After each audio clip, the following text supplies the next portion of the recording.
하나님께서 나와 함께 하신다. 가정복음 네 번째, 사랑과 존중으로 세워지는 가정에 대한 말씀입니다. 사랑과 존중으로 세워지는 가정에 대한 말씀을 함께 나누도록 하겠습니다. 목회자로서 말씀을 증거하고 가장 힘들 때가 언젠가 하면 말씀을 증거할 때도 아니고, 또 다른 여러 가지 목회의 사역들, 여러 가지 교회의 일들을 돌아보는 그런 일들이 힘든 게 아니라, 어쩌면 말씀을 증거했지만 그 말씀을 마음에 새기고 말씀으로 살려고 몸부림치는 이들도 있지만, 사실 그런 성도들보다는 말씀을 들었지만 아무런 삶의 변화도 없고, 말씀을 듣는 둥 마는 둥 듣긴 했지만 이 말씀을 나의 말씀이 아니라 남의 말씀으로 여기고 있는 이들을 볼 때마다, 말씀을 내가 증거하는 게 무슨 의미가 있을까? 내가 말씀을 잘 전하고 있는 건가? 말씀을 내가 전하는 그런 은혜를 내가 받긴 했나? 이런 생각이 들 때가 있습니다. 특히 지난주 같은 말씀을 묵상하고 말씀을 전하면 굉장히 마음에 무거운 짐이 됩니다. 사랑에 대한 말씀입니다. 그러면 우리 가운데 이런 사랑이 있는가? 한 주간에 우리의 삶에 이런 사랑을 실천하고 살았는가? 우리는 우리의 입술을 아름답게 세워가고 있는가? 이 점검해야 한다라는 것이죠. 고린도전서 13장 사랑장이라고 그랬습니다. 핵심이 되는 한 두어 단어만 말씀을 묵상했고, 그 말씀을 가지고 살아내고 있는가를 물어보면 참 어렵다, 그 말입니다. 기독교는 특별히 이 사랑장에 나오는 이 사랑은 철학의 이야기가 아니잖아요.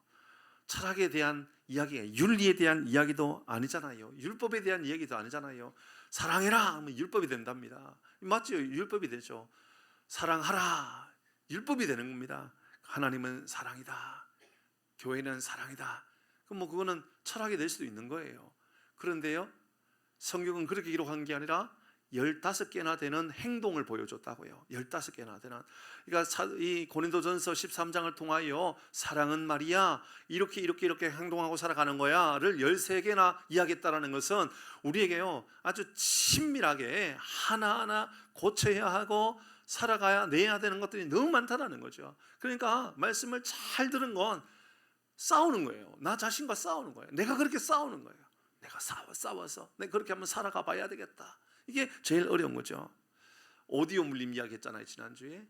사람들이 같이 이야기해 버리면 대화가 안 돼요, 그죠? 상대방이 이야기하고 있으면 나는 이야기를 들어야 돼요. 근데 그 이야기를 너무 오래 해가지고 나를 지치게 한다 그러면 말을 끊는 것보다도 양해를 구해야 되는 거죠. 이제 저도 이야기 좀 해도 안 될까요? 라고 이야기해서 서로 이야기하는, 그게 대화지요. 그런데 상대방이 이야기를 너무 한다고 막 짜증을 내면서 같이 이야기해 버려요. 그러면 서로 이야기가 들릴까요? 안 들릴까요? 하나도 안 들리는 거예요. 그걸 영상을 제작하는 사람에게는 오디오 물림이라 그래요. 오디오 물리면 아무짝에도 쓸모없는 영상이 되는 거예요. 서로 할 이야기만 하는데 무슨 영상이 필요하겠어요? 집에도 가나 보면 부부 싸움할 때 오디오 물림이 있어요. 맞지요? 없는 척 하지 마세요. 있잖아요. 오디오 물림 알죠? 서로 할 얘기만 하는 거예요. 들을 마음은 없는 거예요. 그러면요, 답도 없고 길도 없고 그런 거예요. 그래서 이제 마지막으로 그거 했잖아요. 사랑은 사람다움의 결정체라고. 사람다움은 곧 사랑하며 살아가는 게 바로 사람다움이다 말씀드렸죠. 그래서 지난주에 읽었던 이 고린도전서 13장 4절부터 7절 말씀 띄워주실래요? 사랑 대신에 사람 넣었잖아요. 사람 넣는 것보다도 더 아주 확실하게 보여주는 건 자기 이름을 넣는 거잖아요. 사람 넣지 말고요, 그냥 자기 이름을 넣고 한번 해보십시다. 4절부터 7절까지 갈로에다가 자기 이름을 넣는 거예요. 저도 제 이름을 넣을 거예요. 자기 이름을 넣으면서 처음부터 끝까지 읽어봅니다. 자기 이름을 넣으세요. 저도 마이크를 띄워가지고 크게 할 거예요. 그러니까 여러분도 좀 크게 해주세요. 옆에 있는 사람에게 자기 이름이 들릴 정도로 한번 해주세요. 한번 같이 읽어보도록 합니다. 자기 이름을 넣어서 사랑 대신에요. 4절부터 합니다. 시작. 정식이는 오래 참고, 정식이는 온유하며, 정식이는 시기하지 아니하며, 정식이는 자랑하지 아니하며, 정식이는, 제 옆에 있는 얼굴 한번 보세요. 그렇게 살아온 얼굴인지. 김영인 집사님 옆에 한번 이성일 집사님 얼굴 보면서 예, 그렇게 살아오신 것 같네요, 그렇죠? 여러분 그렇게 사셨어요? 자, 5절 해보겠습니다. 계속 자기 이름을 넣고 합니다. 시작. 정식이는 무례히 행하지 아니하며, 정식이는 자기의 유익을 구하지 아니하며, 정식이는 성내지 아니하며, 정식이는 악한 것을 생각하지 아니하며. 6절 시작. 정식이는 불의를 기뻐하지 아니하며, 정식이는 진리와 함께 기뻐하고. 7절 시작. 정식이는 모든 것을 참으며, 정식이는 모든 것을 믿으며, 정식이는 모든 것을 바라며, 정식이는 모든 것을. 자, 옆에 있는 분에게 말합니다. 제가 그렇게 살게요. 빨리 하세요. 네가 그렇게 살아라 이렇게 하지 말고요. 빨리 다시 한 번 더 하세요. 제가 그렇게 살게요. 하세요. 제가 그렇게 살아야죠. 우리가 그렇게 살아야죠.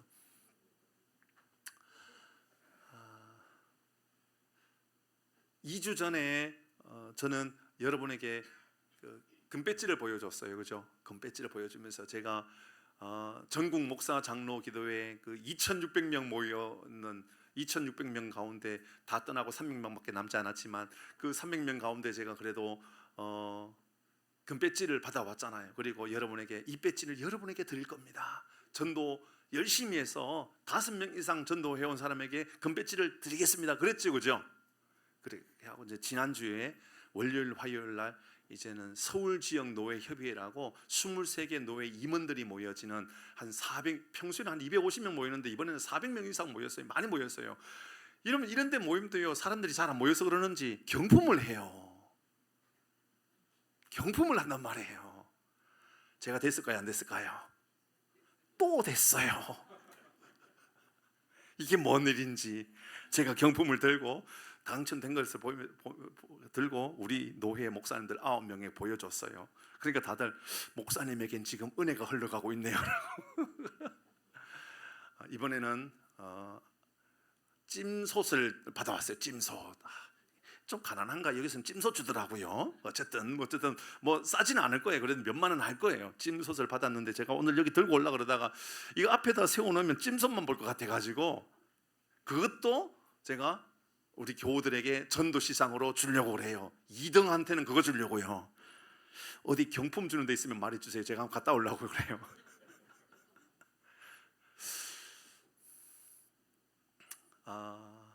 월요일 날 저녁에 그렇게 이제 시간을 가지는데 저녁에 다 집회를 마치고 예배 마치고 기도 마치고 행사를 마치고 나니까 한 9시 반 10시쯤 된 것 같아요. 이제 그런 시간을 가지면 새벽 기도를 하지 않으니까 그래도 마음에 여유가 있어요. 그래서 저녁에 다 집에 가지는 않고요. 다 이제 숙소에서 자기도 하지만 노회장 목사님 그리고 사모님, 서기 목사님, 사모님, 저희 아내 6명이 모여서 그래서 우리 이제 앞으로 노회를 어떻게 잘 만들어 갈 것인가 뭐 이런저런 이야기를 나누려고 모인 게 아니고요. 커피 한 잔 마시려고 모였어요. 모이자마자 첫 마디가 뭐였을까요? 금배지 이야기였어요. 제가 금배지를 받았으니까 그 이야기를 한 거예요. 그거 받았으니까는 밥 내라, 차 내야 되지 않냐 뭐 이런 이야기를 하는 거예요. 그래서 제가 차도 낼 수 있고 밥도 낼 수 있지만 제가 그거 제 아내한테 보여주지도 않고 보여주긴 했죠. 제 아내한테 허락도 안 받고 우리 교우들한테 이거 여러분에게 드립니다라고 이야기했다 그랬어요. 그 말 하고 나서 이제 난리가 났는 거예요. 노회장 목사님이 목사님 어떻게 사모님에게 허락도 안 받고 그렇게 줍니까? 그 옆에 있었던 서기 목사님이 그걸 왜 허락받습니까? 자 이제 여러분에게 묻습니다. 그거 허락 받아야 됩니까? 허락 안 받아도 됩니까? 예, 신비섭 장로님 집에는 허락을 받는 분위기입니다. 허락을 안 받을 것 같은 사람에게 물어봐야 되는데 그럴 사람이 별로 없는 것 같은데 이승윤 집사님 허락 받아야 됩니까? 안 받아도 되죠, 그죠? 저는 이승윤 집사님 이해합니다. 저는 뭐 제 주문이 들어왔는데 그걸 왜 제가 제 아내한테 허락받습니까? 맞죠, 집사님? 저 그래서 허락을 안 받았습니다. 이 말이 이제 논란이 된 거예요. 그 노회장 목사님의 사모님 목사님이 이제 저를 보는 눈빛이 이상하시던 거예요. 어떻게 저 집에는 사모님 허락도 안 받고 저렇게 자기 마음대로 하지? 근데 그 옆에 있는 서기 목사님 이제 서기 목사님 사모님은 그걸 왜 허락받고 줘야 되죠? 이제 이런 이야기가 된 거예요. 그 이야기가 한참 나누어진 거예요. 여러분에게 한번 여쭤보죠. 저는 허락을 받았을까요? 안 받았을까요? 나윤석 집사님, 저는 허락을 받았을까요? 안 받았을까요? 빨리 대답해 주세요. 허락 받았을까요? 안 받았을까요? 받았다. 받았다.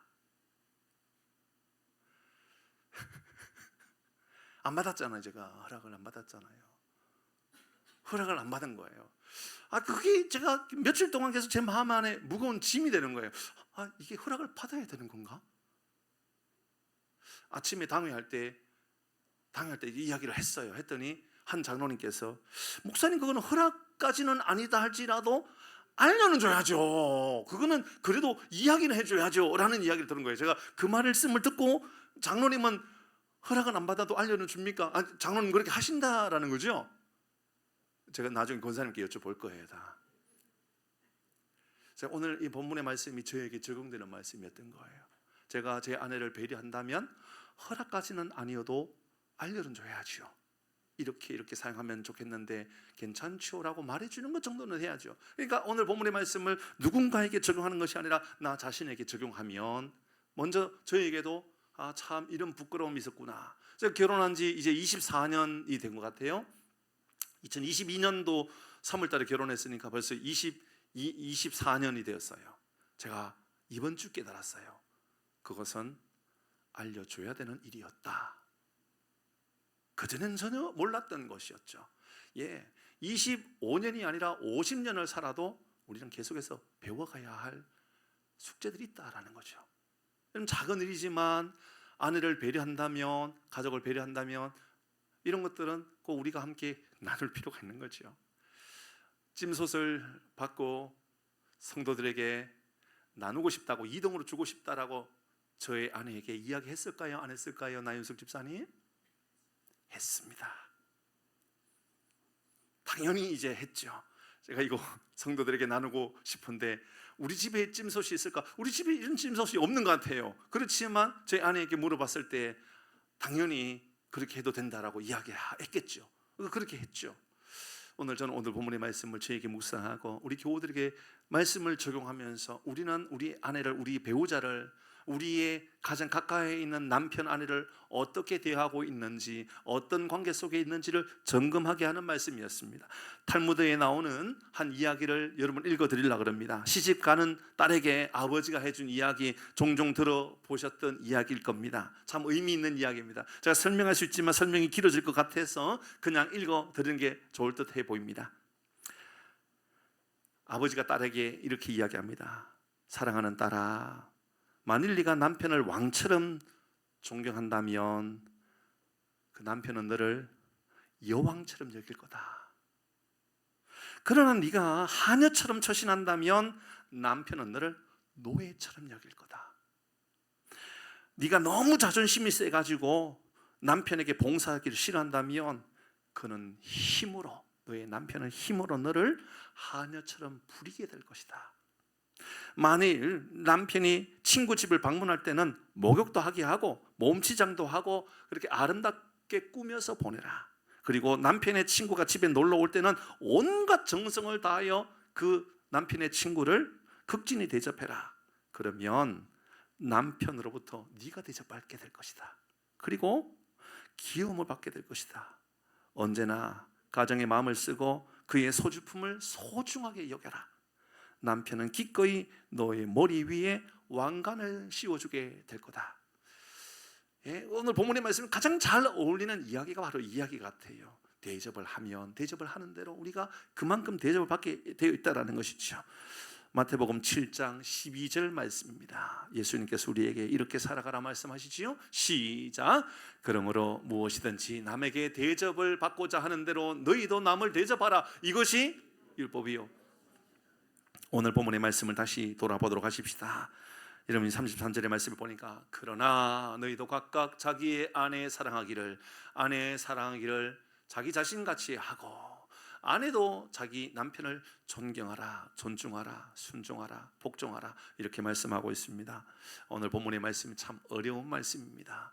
오늘날 이 시대에 이런 말씀을 전하다가는 자칫 잘못하면 돌 맞을 수도 있는 이야기입니다. 만약 여성 모임에 가가지고 제가 여성들에게 여러분 아내에게, 성경은 아내에게 이렇게 명령하고 있습니다. 남편에게 복종하십시오, 복종하라고 이야기하고 있습니다. 그럼 그 강의에서, 그 모임에서 저를 다시 부를까요, 안 부를까요? 예? 안 부르기는요, 저를 고소할걸요. 세상에 고소할 겁니다. 무슨 저런 사람이 다 있냐고. 요즘은 그렇게 함부로 말할 수가 없습니다. 그러나 성경은 우리에게, 아내에게 남편을 복종하라고, 순종하라고, 33절에서는 존경하라고 이야기하고 있습니다. 그러면 우리 이렇게 말하죠. 존경해야 할 만해야지, 존경할 만해야지 내가 존경하지, 이렇게 이야기하죠. 그럼 아내도, 남편도 똑같이 말합니다. 사랑할 만해야지 내가 사랑하지. 그게 우리 사회고, 그게 어쩌면 우리 사회 속의 모습들이 아닐까라는 생각이 듭니다. 그래서 오늘 본문의 말씀을 33절을 보면서 제일 먼저 보아야 될 아주 중요한 한 단어가 있습니다. 띄워 보겠습니다. 여러분, 33절에 가장 중요한 단어, 먼저 보아야 되는 것은 바로 이 단어입니다. 그러나 너희도 각각이라고 하는 단어입니다. 너희도 각각이라고 하는 단어는요, 어떤 의미냐면 이것을 상대적으로 적용하지 말고 절대적으로 적용해라, 이 말입니다. 뭐냐면 아내가 나를 존중히 여기니까, 아내가 나를 존중히 여기고 나를 순종하니 내가 사랑하겠다, 그런 식으로 이야기하지 말라는 겁니다. 남편이 나를 사랑하니까 내가 존경해야지 라는 말 하지 말라는 겁니다. 아무 상관없이 남편은 남편대로, 아내는 아내대로 해야 될 의무, 너희도 각각이라고 하는 단어는 바로 이렇게 분리되어 있는 의미를 말하는 겁니다. 그러니까는 상대적으로 반응하는 것이 아니라 절대적으로, 그러니까 각각의 기준을 가지고 하는 겁니다. 그러니까 남편이 나한테 어떻게 하느냐와 상관없이 나는 더 존중히 여기고 더 귀하게 여기고 복종하는 삶을 살아가는 겁니다. 내가 어떻게 하느냐와 상관없는 겁니다. 그러니까 옛말이라든지 혹은 또 옛말의 어떤 이런 말과 상관없이 오늘 성경은 우리에게, 우리는 어떤 삶을 살아가는가, 여러분 이런 말 들어보시지 않았습니까? 남편은 아내하기 나름이다, 여자하기 나름이다, 이런 말 들어봤잖아요, 그죠? 예, 세상은 우리에게 그렇게 가르쳐 줍니다. 남편은요 아내하기 나름입니다. 사실 아내도 마찬가지입니다. 남편하기 나름입니다. 선물 잘 챙겨주고, 기념일 잘 챙겨주고요, 회식도 잘하고요, 좋은 말 하고요. 그러니까 아내가 아내답게 잘 남편을 대우하고, 남편이 아내를 향하여 잘 대우하면 충분히 우리는 대우받을 수 있다, 대접받을 수 있다. 그게 세상의 기준이죠. 그런데 이런 말 들을 때마다 우리는, 여러분 자신에게 이거 그대로 적용하지 않습니까? 우리 스스로가 그렇게 말하는 거죠.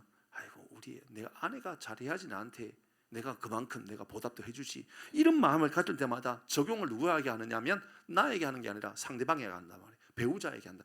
그러니까 오늘 본문에 각각이라고 하는 것을 상대방에게 적용하지 말고 나에게 적용하라라는 겁니다. 나에게. 그러니까는 남편은 남편으로서 해야 될 적용이 있고, 아내는 아내로서 적용해야 될 일이 있는데, 남편이 돼가지고 아내가 이렇게 적용하고 있다, 이렇게 살고 있다라고 그렇게 말하면 안 된다라는 것이죠.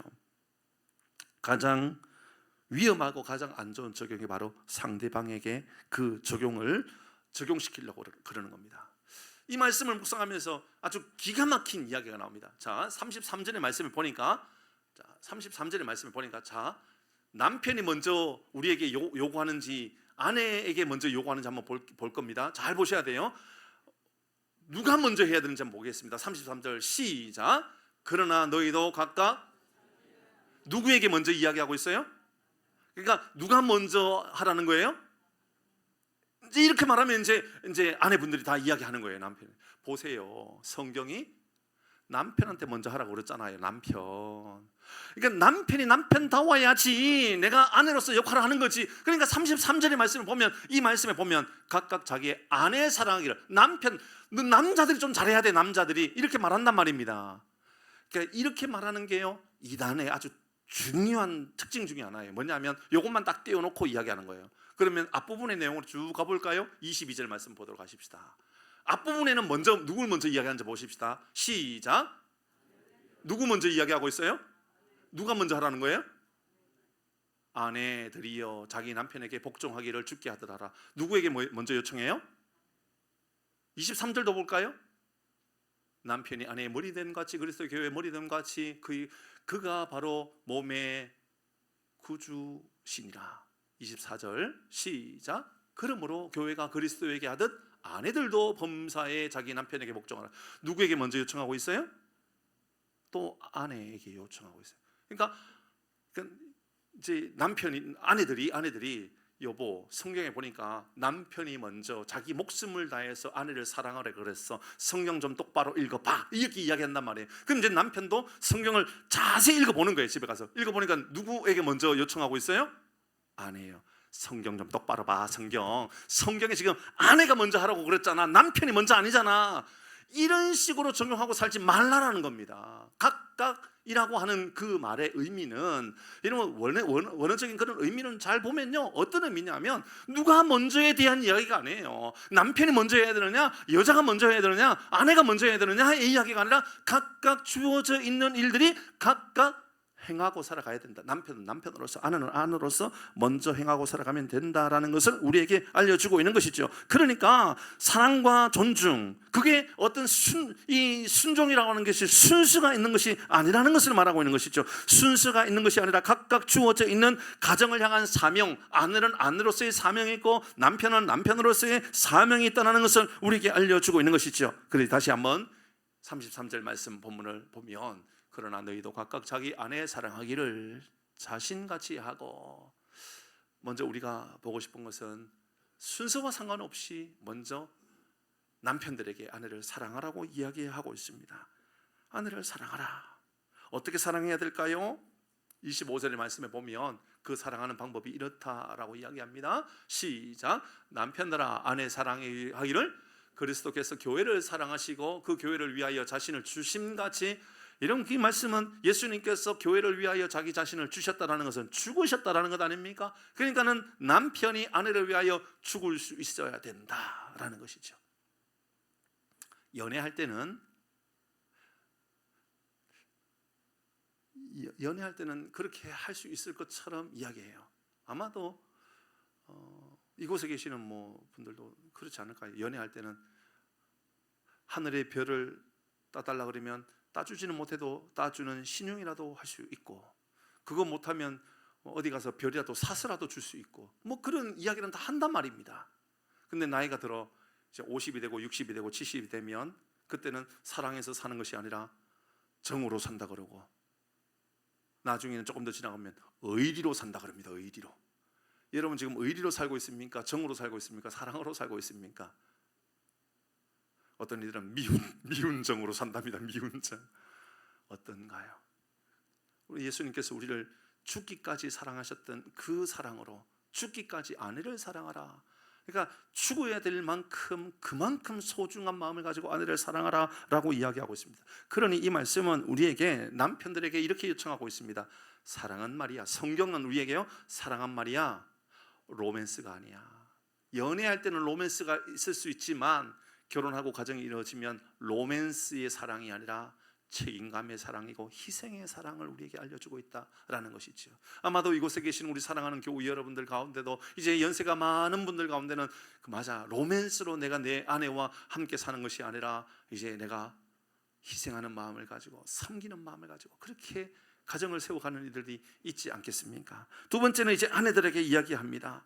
여러분 왜 이렇게 말하고 있을까? 잘 생각해 보니까 남편이 그렇게 아내를 사랑하면 가정이 살아나니까 그렇게 이야기하고 있죠. 아내가 남편에게 복종하라고 하는 이유는요, 아마도 가정이 건강해지는 방법이기 때문에 그렇게 말씀하고 있는 것처럼 보여집니다. 22절 말씀을 다시 읽어보면 이렇게 말합니다. 아내들이요 자기 남편에게 복종하기를 주께 하더라. 복종하기를 주께 하라. 조금 전에 읽었던 것처럼 23절에 보면 이는 남편이 아내의 머리다.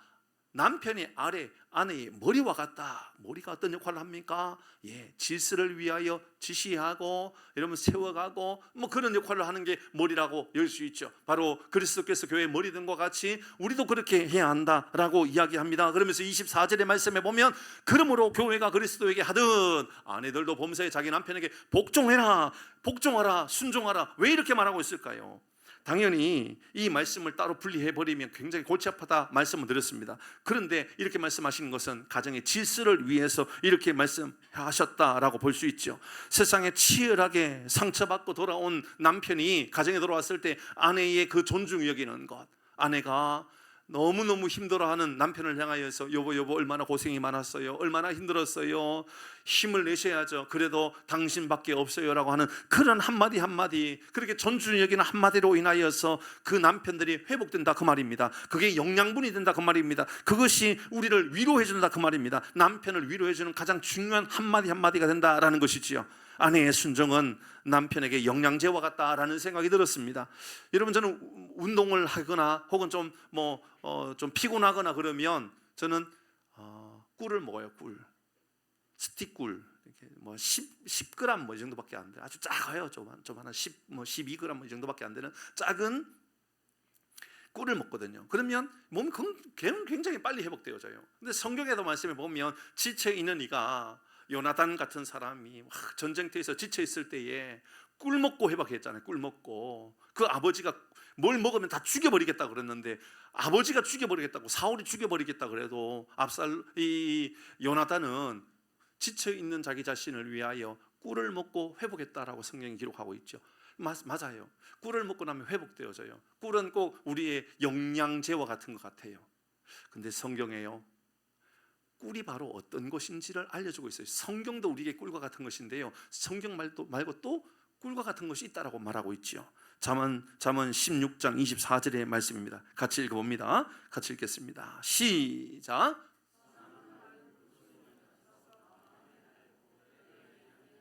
무엇이 꿀 같다라고요? 선한 말이죠. 여러분, 아내 되시는 여러분의 한마디에 아주 선한 말들이 있죠. 위로의 말이 있죠. 이게 꿀이랍니다. 그래서 우리가 영양분이 되어서요, 우리를 위로하고 우리를 회복시켜주는 아주 중요한 말이 된단 말입니다. 그래서 그 꿀 때문에 우리의 뼈는 양약이 되고 우리를 회복시켜주는 아주 위대한 능력이 나타나는 것이죠. 잠언 15장 4절에도 말씀을 보면 같이 합니다. 시작. 온순한 혀는 곧 생명나무이지만 패역한 혀는 어떻게 된다고요?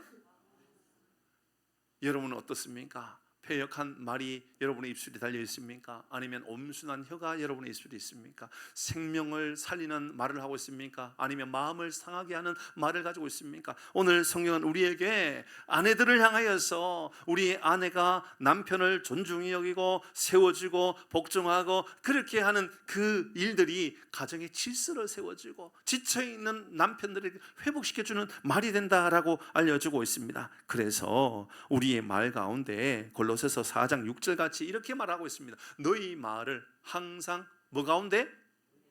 이거 점검하면 되는 거예요. 그러니까 우리는 말을 할 때마다 이 말은 은혜가 되는가 보면 되는 거예요. 이 말을 할 때마다 내가 말을 하면 이 말로 인하여 상대방에게 은혜가 되는 말일까?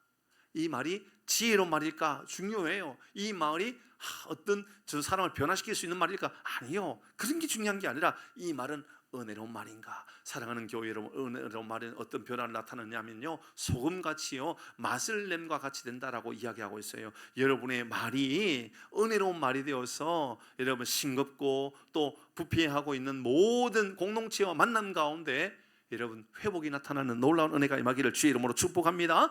그러면 이제 아내나 남편이나, 그러니까 남편은 아내를 죽기까지 사랑하고 내 몸을 사랑하듯 그만큼 사랑하고, 또 아내는 남편을 존중하고 섬기고 복종하는데 어떻게 그렇게 할 수 있을까? 아무리 생각해봐도요, 저도 내가 내 아내를 거기 죽기까지 사랑할 수 있을까? 아내가 나에게 그런 정도 복종할 수 있을까? 생각해보면 이게 가능한 게 아니에요. 그죠? 가능한가요? 여러분 아내를 위하여 대신 죽어줄 수 있나요? 몇 명이나 그렇게 가능할까요? 거의 불가능하다고 봐야죠. 그러니까 성경은 우리에게 아주 중요한 기준을 이야기하고 있어요. 그게 어디냐? 여러분 말씀에 보면 21절에 이렇게 말씀합니다. 시작. 그리스도를 경외함으로 피차 복종하라. 그 기준을 어디에 두느냐? 예수님에게 두는 겁니다. 예수님께서 교회를 위하여 죽기까지, 예수님께서 우리를 구원하시기 위하여 십자가에 복종하셨던 것처럼 하고 살아가라. 그런 기준을 여러분 다른 사람의 기준 두지 마세요. 여러분 다른 사람은 이렇게 했다, 다른 아내들은 이렇게 한다더라, 다른 남편들은 이렇게 한다더라. 그게 기준이 아니라 우리 기준은요 예수님인 거예요. 예수님은 여러분 우리를 위하여 죽기까지 우리를 사랑하셨고요, 복종하셨죠. 어떻게 복종하셨죠? 빌립보서 2장 8절의 말씀에 보면 이렇게 복종하셨어요. 같이 읽습니다. 시작. 사람의 모양으로 나타나사 자기를 낮추시고 죽기까지. 사랑하는 교회 여러분, 이러한 섬김이, 이러한 복종이 가정을 살리고 질서를 세워간다는 것을 믿으시기를 바랍니다. 여러분 기준을 어디에다 두시겠습니까? 여러분 사람에게 기준을 두지 마시고 신앙의 기준을 우리에게 두라고 이야기하고 있습니다. 왜냐하면 아까 말씀했던 이 말씀 있죠. 남편이 아내를 사랑하고 아내가 남편 복종하고, 이건요 온전하게 이루어질 수 있는 게 아니라는 것을 말하고 있는 거예요. 그러니까 불가능한 거예요. 여러분 우리 장로님은 권사님을 할 수 있습니다라고 말씀할까 봐 제가 두렵긴 해요. 장로님, 권사님을 위하여 죽으실 수 있어요? 이런 걸 하는 거예요. 이게 여러분 또 적용한다고 또 아내 되시는 여러분 집에 가는 길에 여보는 나를 위하여 죽어줄 수 있어요? 그런 거 물으면 돼요, 안 돼요? 안 돼요. 어떻게 적용해야 되느냐면, 여보 당신을 위하여 제가 예수님께서 하셨던 것처럼 복종할게요, 이렇게 해야 돼요. 복종해야 돼요. 그렇게 이야기 드는데 남편이 아내를 향하여 집에 가는 길에 여보 오늘 말씀 들었지? 당신한테 이렇게 복종해야 돼, 이렇게 말하지 말고요. 여보 내가 당신을 예수님께서 우리를 위하여 죽기까지 사랑하셨던 것처럼 내가 사랑할게. 적용을 어떻게 두어야 되는가? 그 기준은 예수님이 되고, 여러분 예수님을 바라보고 살아가는 그런 삶을 살아가는 우리 모두가 되기를 주의 이름으로 축복합니다. 찬양하도록 하십시다. 사랑의 종소리 우리 함께 찬양하겠습니다. 주께 두 손 모아 비나니 크신 은혜 은총 베푸사 밝아오는 이 아침 환히 비춰주소서. 같이 찬양하겠습니다. 주께 두 손 모아, 주께 두 손 모아 비나니 크신 은총 베푸사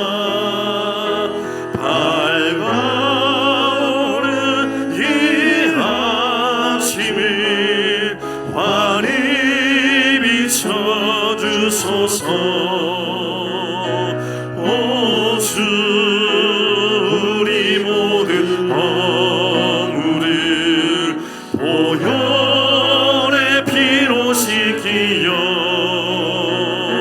하나님 사랑 안에서 행복을 갖게 하소서. 서로 믿음 안에, 서로 믿음 안에서, 서로 소망 가운데, 서로 소망 가운데, 서로 사랑 안에서 손잡고 가는 길. 오 주 사랑의 종소리가, 사랑의 종소리가 이 시간 우리 모두를 감사하게 하여 주소서. 2절입니다. 주께 두 손 모아 비나니 크신 은총 베푸 주가 예비하신 동산, 주가 예비하신 동산에 항상 있게 하소서. 오 주 우리 맘에 새빛이 어둠 말게 하시오. 진리의 말씀 안에서 늘 순종하게 하소서.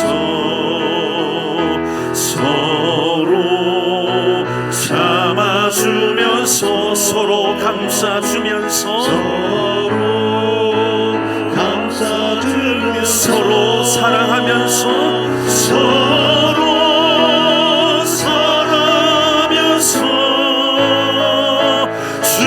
주께로 가는 길,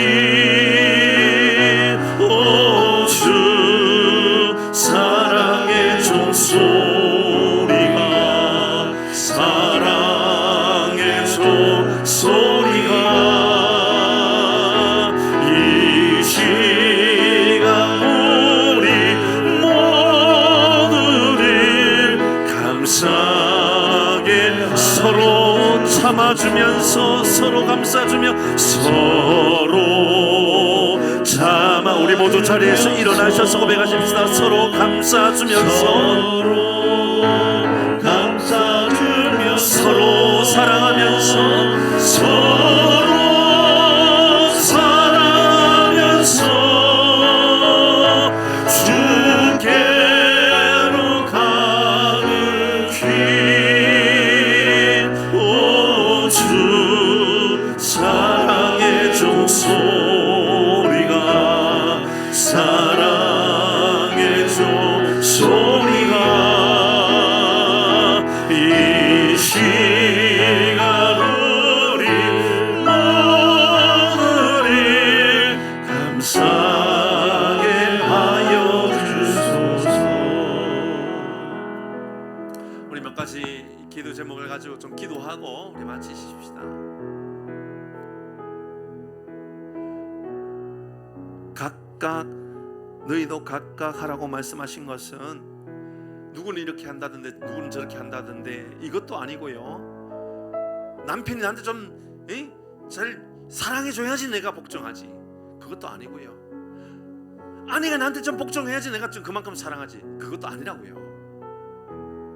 그런데 기준을 두지 말고 성령은 내게 주어진 사명을 따라하라 그 말입니다.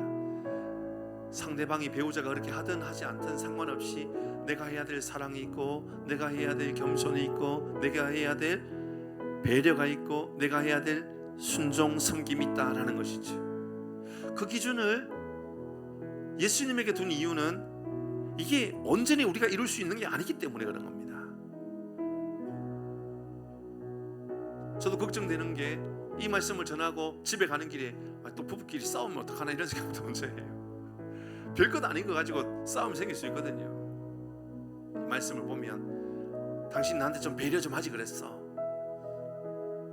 당신 나한테 좀 사랑 좀 더 많이 좀 사랑 좀 해주지 그랬어. 충분히 우리는 그럴 수 있는 사람이거든요. 보세요, 저도 그런 사람이라 했잖아요. 저도 25년이 지난 지금에서야 비로소 이제 그런 거 받아도 아내한테 그래도 말이라도 해줘야 되는 거구나 이제 알았단 말입니다. 이게 얼마나 불쌍한 일이에요. 얼마나 연약한 일이에요. 이 시간에 짧게라도 같이 한번 기도할 때, 하나님 남에게 적용하지 말고 나에게 적용하고 내가 그렇게 살아갈 수 있도록 하나님 내게 믿음의 결단과 은혜를 주옵소서. 오늘 주셨던 말씀을 내 삶에 적용하며 살게 하여 주옵소서. 주님, 우리의 입술이 하나님 꿀송이 같은 입술이 되어서 그 마음을 달게 하시고 그 마음을 회복하게 하시고 그 뼈에 양약이 되는 입술이 되게 하여 주옵소서. 이런 믿음의 고백을 가지고 같이 한번 기도하도록 합니다. 같이 기도하겠습니다. 고맙고 감사하신 하나님 아버지 은혜를 감사합니다. 주님 우리에게 은혜를 넣으셔서 주님 우리에게 주신 이 말씀을 붙잡고 살아갈 수 있도록 주여 축복하여 주시옵소서. 은혜를 하여 주시옵소서. 주님, 우리의 입술의 기준이 세상에 있는 것이 아니라 하나님의 말씀이 있게 하시고 우리의 삶의 기준이 주님 주의 말씀이 있음을 늘 기억하는 우리 모두가 될 수 있도록 역사하여 주시옵소서. 너희도 각각 자기 아내 사랑하기를 자신같이 하고 아내도 자기 남편을 존경하라. 하나님 각각이라고 하는 이 말씀처럼 상대적으로 하나님 우리가 보는 것이 아니라 절대적으로 하나님 우리가 이 모든 이들 앞에 내가 해야 될 일이 있고 내가 어떻게 더 잘 섬겨야 될지를 돌아볼 줄 아는 은혜를 우리에게 하여 주시옵소서. 주님, 우리의 남편들이 하나님 우리의 아내들이 하나님 어떤 삶을 살아왔는지를 돌아볼 줄 알게 하시고 신난 말로 인하여 꿀송이처럼 단단한 아름다운 입술을 가지고 살아가는 은혜를 우리에게 하여 주시옵소서. 하나님, 우리가 연약합니다. 우리가 부족합니다. 하나님 말씀은 이 말씀이 우리에게 적용해야 할 말씀인데 계속해서 우리는 어쩌면 우리 배우자에게, 상대방에게 말씀을 적용하려고 저가 나에게 그렇게 하지 않았는데, 저가 나에게 사랑하지 않았는데, 저가 나에게 배려하지 않았는데, 저가 나에게 순종하지 않았는데 내가 어떻게 사랑할 수 있느냐, 내가 어떻게 순종할 수 있느냐, 내가 어떻게 사랑할 수 있느냐, 내가 어떻게 배려할 수 있느냐 하는 이런 마음이 혹시나 우리 마음 안에 든다면 오늘 본문의 말씀 잘 기억하여서 예수님께서 우리를 위하여 죽기까지 사랑하셨고 그렇게 교회를 세우셨던 것처럼 우리도 이제 우리의 입술이 선한 말이 되어 꿀송이같이 마음을 달게 하고 뼈에 양약이 되는 놀라운 은혜와 능력이 임할 수 있도록 복을 허락하여 주시옵소서. 하나님 가정을 새롭게 하시고 가정에 하나님의 평안과 기쁨과 은혜가 충만한 귀한 복된 삶을 살아가는 우리 모든 교우들 되게 하여 주옵소서. 연약한 교우들을 축복하며 기도합니다. 어루만져 주옵소서. 치료하여 주옵소서. 회복하여 주옵소서. 가정마다 특별히 하나님 육신의 연약한 이들을 회복하시는 하나님의 은혜를 경험하며 살게 하여 주시옵소서. 특별히 하나님 사업장에 은혜를 베풀어 주시어서 사업의 길들이 열려지게 하시고 또 자영업하시는 분들 하나님 함께 해주시어서 좋은 만남, 좋은 교제가 이루어지며 좋은 거래가 많이 세워질 수 있도록 복을 허락하여 주시옵소서. 세상은 어렵다, 힘들다, 못한다라고 말할 그때에 아니요, 우리 주님께서 내게 능력 주시는 자 안에서 내가 모든 것을 할 수 있다 하셨사오니 주님, 우리 모든 교들의 입술 가운데 주님 힘입고 능력으로 살아가는 은혜가 있게 하여 주시옵소서. 여호와는 내게 복을 주시고 너를 지키시기를 원하며 여호와는 그의 얼굴로 내게 비추사 은혜 베푸시기를 원하며 여호와는 그 얼굴을 내게로 향하여 두사 평강 주시기를 원하노라. 우리 주 예수 그리스도의 크신 은혜와 하나님 아버지의 한없는 사랑과 성령 하나님의 위로 교통 충만하심이 예수님처럼 사랑하며 예수님처럼 복종하며 그리하여 건강하고 살아있는 가정 내가 세워가겠노라고 믿음으로 결단하는 모든 심령들 머리 위에 가정과 자녀들과 사업장과 일터와 나라와 민족과 우리 주일학교 어린아이들 머리 위에 영원토록 함께 있을지어다. 아멘.